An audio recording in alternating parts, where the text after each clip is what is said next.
Once upon a time, in the beautiful city of Asaba, lived a woman whose name was Perpetua. She was so confident, and her mouth was as sharp as a knife. No one ever won an argument with her, as Perpetua always had an answer to every question. Her mouth could win a marathon competition because it never got tired of running. Perpetua believed that she was born for greatness, not the normal greatness everyone around her strived for. Perpetua yearned for international greatness, one she believed was CNN worthy. She would often stand outside her house, hands on her waist, as she bragged to everyone to hear that one day her life would be an international sensation. People laughed at her and referred to her as a dreamer. They could not understand how a woman like her would be dreaming of things that she knew were impossible. Her fiancé Jide was a man who never believed in empowering women. He never subscribed to the idea of marrying a woman whose dream was bigger than his. Jide was the kind of man who believed that a woman should dream small. He would always ask why women strive to be better than their men when they are not the head of the family. To him, submission was a woman allowing her husband outshine her, even when she had all it took to be better. Many wondered what he was doing with a woman like Perpetua, who not only dreamt big, but used every opportunity to proclaim how big her dreams were. Jide did not subscribe to the idea of marrying a woman whose future was brighter than his. So, whenever Perpetua talked about her dreams, Jide frowned and asked why she always loved to stir trouble. Which one is CNN? Which one is international fame? Can't you just dream like other women who think about marriage, children, and small businesses? If you continue like this, then you will leave me no other option but to end this relationship, because what kind of a woman wants to outshine her husband in his own home? The disagreements became frequent as Jide did everything within his power to change her. He did not only fail to support her, he actively tried to dim her light. One day, Jide informed her that nobody will select a woman like her. "Stop embarrassing both of us. You are nothing but an ordinary woman," he said to Perpetua, who instead of crying laughed. A bitter, sarcastic laughter that shocked Jide to the bones as she gave him a piece of her mind. "Jide, my problem is not you doubting me. My problem is you believing that your doubt is my reality. Any man who believes a woman should dim her light to make him feel better is nothing but a weak man." That night, they had the biggest fight of their lives. Jide said things that cut deeper than knife. He insulted her dreams, her confidence, even her loud mouth that he used to boast about when they first met. "You will never be great. All this your big talk is empty noise," he shouted, revealing that women like her end up frustrated because no man wants a wife who thinks that she's a man. Perpetua's eyes widened as her chest rose and fell like someone who was trying to swallow fire. However, she refused to cry. Instead, she took a deep breath and began to speak calmly, saying, "Jide, you are not afraid that my dreams are too big. You are afraid that your own dreams are too small." Jide felt the words hit him like a rock. Before he could even recover, Perpetua picked up her bag, raised her head high like a queen, and said her final words to him. "If my wings intimidate you so bad, then step out of my sky," she said as she walked out of his house, vowing never to return. Jide fumed in anger. He stood there and watched as Perpetua left, as if their years together meant absolutely nothing to her. He convinced himself that she was going to come back and beg, and when that happened, he would put her in her place. Days passed and Perpetua did not return. Jide announced to everyone that cared to listen that the engagement was finally over. He lied to them that Perpetua was too wild and could not be trusted. Jide left out the parts where he tried to suffocate her dreams. In his own version of the story, he was the victim, the good man who escaped a bad woman, and the gullible people believed him. They patted his back, assuring him that he made the right decision. In fact, some even applauded him for dodging a bullet, as they called Perpetua all sorts of unprintable names. Jide, in a bid to prove a point, rushed into another relationship. This time, it was with a girl named Onome, who everyone knew was quiet and soft-spoken, a girl whose dreams were smaller than a grain of rice. Onome was the complete opposite of Perpetua. She spoke softly and walked with her head bent like a shy goat. People clapped for Jide as they congratulated him for finally choosing a wife material. This one will not argue or dream above her size, they said as the streets of Asaba buzzed with gossip. Even Perpetual got to find out about it, but Jide was no longer her problem. She minded her business and acted blind to all that was happening, despite hearing all the terrible things that people were saying about her. Perpetual chose to remain silent. She focused all her energy on her work until one fateful evening when she fainted at work and was rushed to the hospital. The doctors revealed to her that she was pregnant. Perpetua froze. For a moment, the whole world stood still. She blinked, she gasped, and sat up slowly on the hospital bed, her eyes wide like someone who had just seen a ghost. "Pregnant?" she whispered, as the doctor nodded. "Yes, madam, you're about 3 months gone." Perpetua almost fainted again. "Jesus! After all my motivational speeches, this is how plot twist starts?" She pressed her palms on her face as she groaned loudly. Even the nurse looked at her with pity, shaking her head as if to say that life had humbled another lioness. By the next morning, Asaba had scattered. The news spread with the speed of light. "Perpetua is pregnant? Ah, the same one that was shouting CNN? Kai, and Jide is with Onome now." People mocked her so openly as they even gossiped to her hearing. She was forming international woman. Now see her, with baby in her stomach and no husband. She better start dreaming about diapers instead of CNN. Perpetua ignored them. Her silence began to confuse everyone. Some expected her to break down and cry. Others expected drama. Some hoped that she would go back to Jide and beg, but Perpetua did none of the above. She ignored everyone and focused on the work that paid her. Perpetua did not allow her pregnancy to stop her. She pushed on. Even as Jide denied being the father of the child, he labeled her a loose woman, a woman who slept with several men when they were together.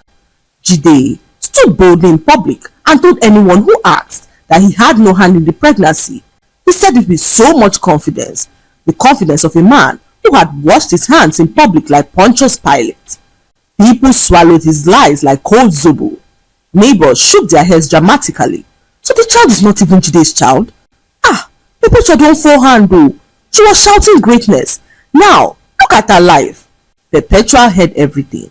Every word, every whisper, every insult. But she said nothing. She would walk past them with her round belly, her shoulders high, her head bowed, like a pregnant queen returning from battle.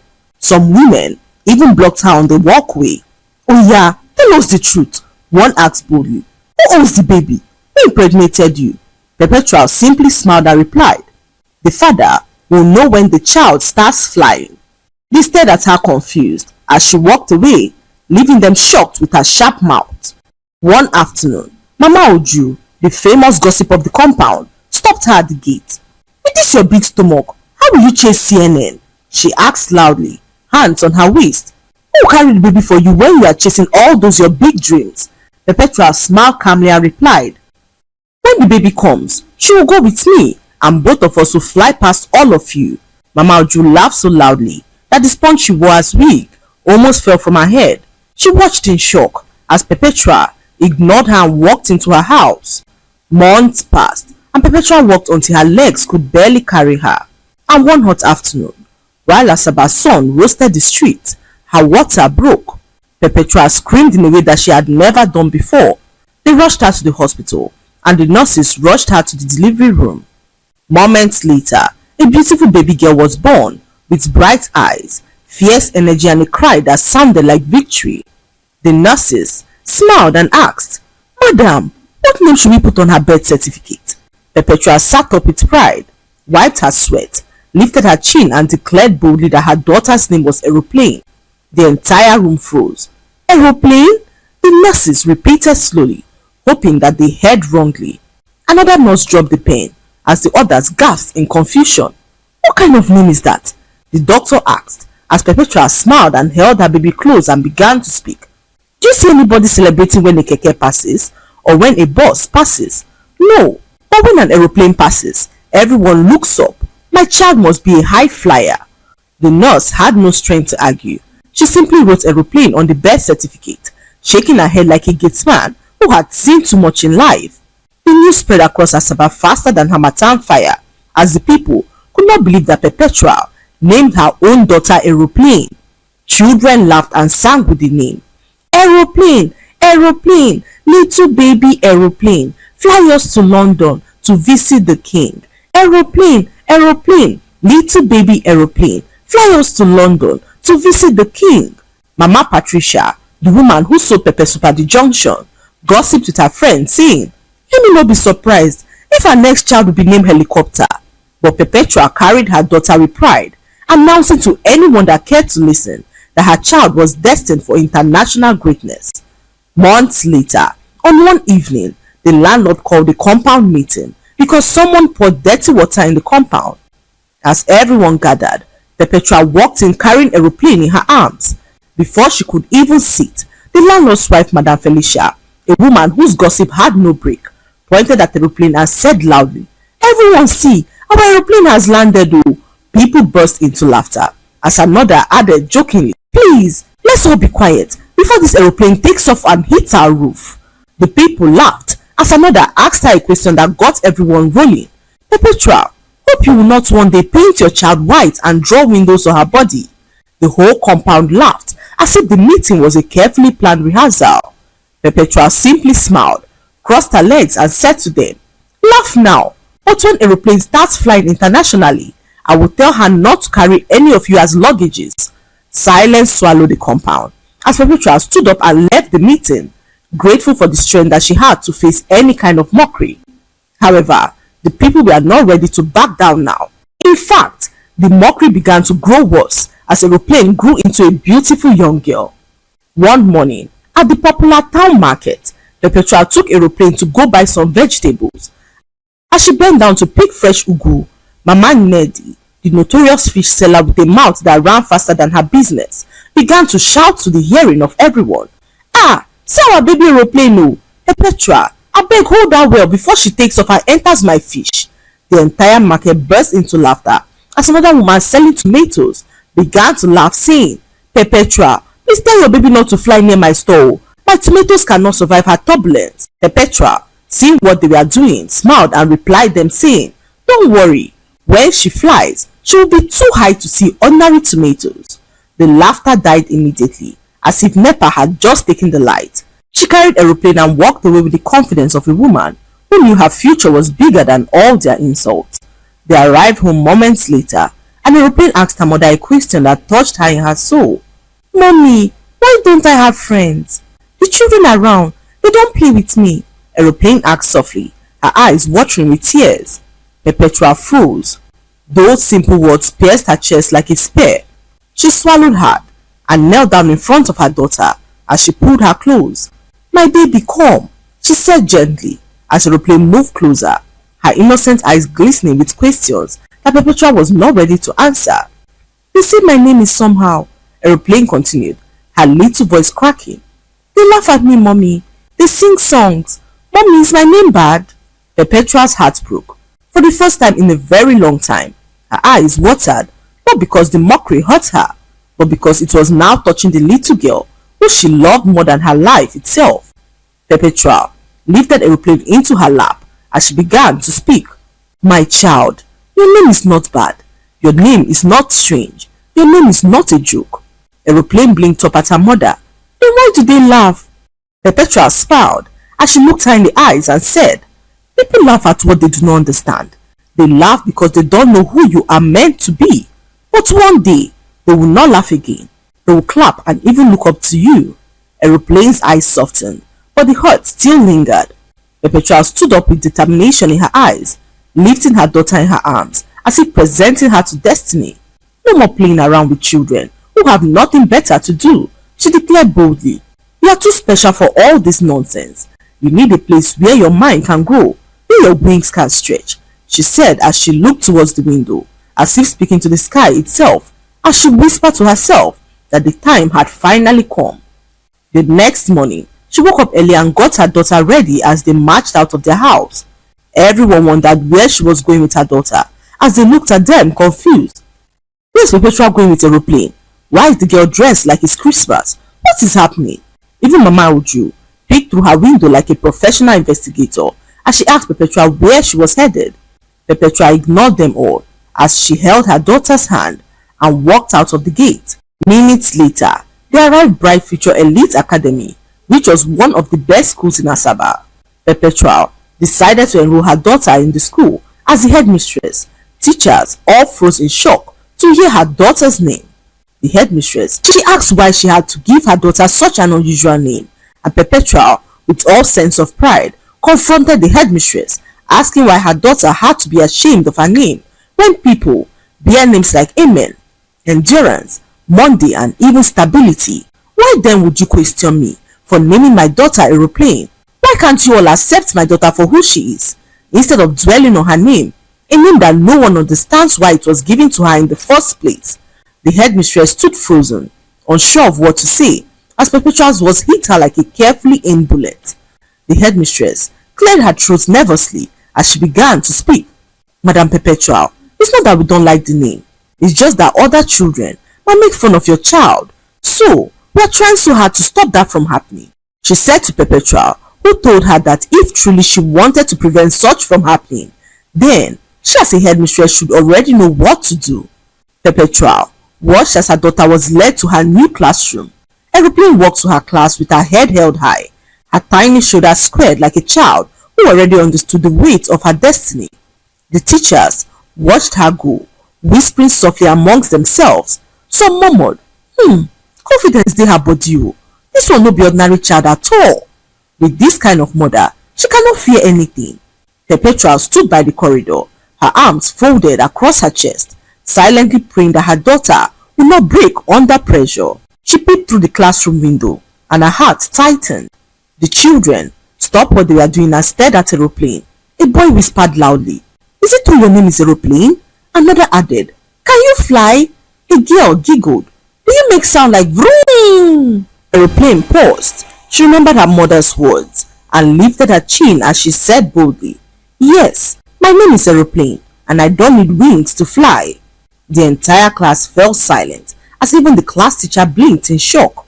Without waiting for anyone's reaction, Aeroplane walked to the empty front seat and sat down, opening her new exercise book like it was the beginning of her new empire. Perpetual exhaled deeply. Her daughter was going to be fine.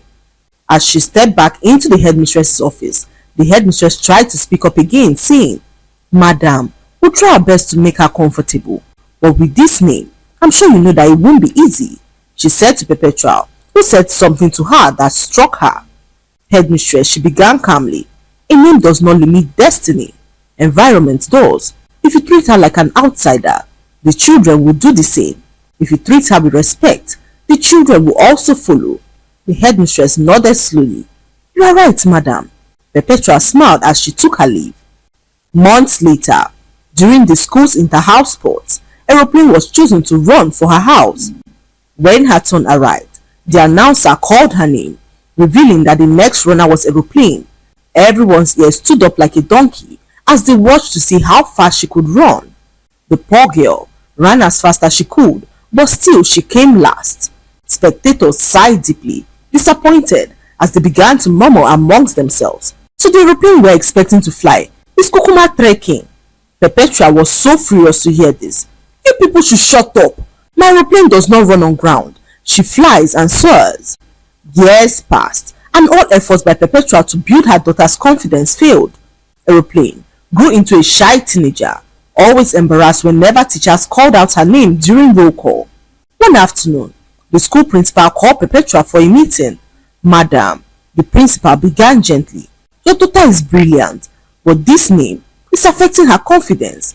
Perpetua dropped her bag dramatically as she asked her how hard it was to tell the other children to mind their business and face their books instead of facing her daughter's name.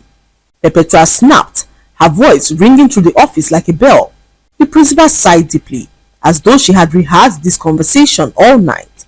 "Madam Perpetua," she said slowly, "the issue is not just the student. Aeroplane herself, she is struggling. She hardly speaks in class. She refuses to join group work. She sits at the back every day. This is not the vibrant girl we saw when she first came." Perpetua's heart dropped. For a moment she could not breathe. Her heart broke to realize how vile others were towards her daughter. She returned home that evening, worried as she thought of what to do. Little did she know that destiny had a strange sense of humor. One day, a huge aviation company held a nationwide competition for young science students. The task was to design a mini aircraft.